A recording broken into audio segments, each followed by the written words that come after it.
Hi voice welcome to my channel. ఈరోజు మనం మెయిన్గా మాట్లాడబోయే టాపిక్ ఏంటంటే పవన్ కళ్యాణ్ గారు పిఠాపురం మీద ప్రత్యేకమైన ఫోకస్ పెట్టారని చెప్పి మనం అయితే చెప్పుకోవచ్చు. అది ఎందుకనంటే గతంలో ఆయన ఏదైతే ఏపీ డిప్యూటీ సీఎం కింద పదవి బాధ్యతలు చేపట్టారో ఆ బాధ్యతలు చేపట్టిన వెంటనే ఎస్ఎల్ఆర్ఎం ప్రాజెక్ట్ అని చెప్పి ఒక చెత్తని రీసైకిల్ చేసి దాని మీద సంపద సృష్టించాలని చెప్పి ఒక కొత్త ఐడియాని అయితే పవన్ కళ్యాణ్ గారు అయితే పెట్టడం అయితే జరిగింది. అయితే మెయిన్గా చూసుకుంటే ఆ ఐడియాలోనే భాగంగా ఫస్ట్ ఆయన అప్పుడే చెప్పారు, ఖచ్చితంగా ఇది ముందు తన నియోజకవర్గమైన పిఠాపురంలోనే మొట్టమొదటిగా స్టార్ట్ చేస్తాము, ఇంతమందికి ఎంప్లాయ్మెంట్ ఇస్తామని చెప్పి చెప్పడం అయితే జరిగింది.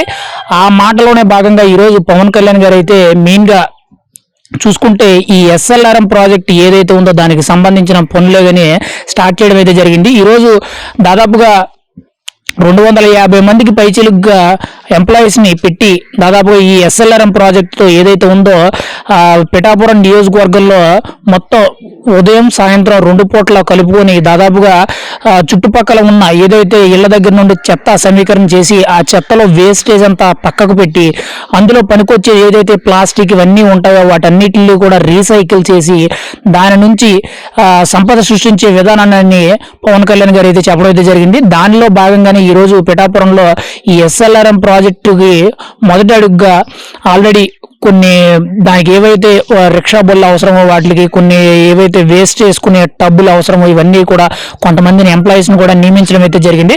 ఫైనల్గా చూసుకుంటే పవన్ కళ్యాణ్ గారు పిఠాపురంలో ప్రత్యేక అభివృద్ధి కోసం అయితే ప్రత్యేకంగా ఫోకస్ చేయడమే జరుగుతుంది. ఇదే కాకుండా డ్రైనేజీ వ్యవస్థని డెవలప్ చేయడమే కానీ, డ్రైనేజీలు క్లీనింగ్ కానీ, రోడ్లు ప్యాచ్ వర్క్లు చేయడమే కానీ, మెయిన్గా పిఠాపురం బస్ స్టాండ్ ఏదైతే ఉందో దాన్ని రెనోవేషన్ వర్క్ చేయడమే కానీ, అండ్ ఫైనల్గా చూసుకుంటే పిఠాపురం పశువుల సంత ఏదైతే ఉందో దాన్ని ప్రత్యేకించి 3 కోట్ల రూపాయల నిధులతో దాని చుట్టూ కూడా అభివృద్ధి పనులు అయితే స్టార్ట్ చేయడం అయితే జరిగింది. ఇలా ఇంకొన్ని వాటర్ ట్యాంక్సే కానీ లేకపోతే మంచినీటి చెరువులే కానీ ఇలాంటివన్నీ కూడా రాబోయే రోజుల్లో ఇంకా అభివృద్ధి చేయాలని చెప్పి పవన్ కళ్యాణ్ గారు అయితే అక్కడున్న అధికారులకు అయితే ఆదేశాలు ఇవ్వడమే కానీ, కాకినాడ జిల్లా కలెక్టర్ గారు ఎవరైతే ఉన్నారో వాళ్ళకి కానీ, లేకపోతే పిఠాపురం జనసేన పార్టీ ఇన్ఛార్జి కింద ఉన్న మర్రి శ్రీనివాసరెడ్డి గారికి కానీ, లేకపోతే ఇంకెవరైనా తదితర నాయకులు జనసేన పార్టీ నాయకులు ఉంటారో వాళ్ళందరినీ కూడా సమకూర్చుకొని పిఠాపురం అభివృద్ధిలో భాగంగా పవన్ కళ్యాణ్ గారు అయితే ముందడుగు వేస్తున్నారని చెప్పుకోవాలి. రాబోయే రోజుల్లో పిఠాపురం అనేది ఒక మంచి మోడల్ సిటీ కింద, ఒక మోడల్ నియోజకవర్గం కింద అభివృద్ధి చెందుద్దని చెప్పుకోవడానికైతే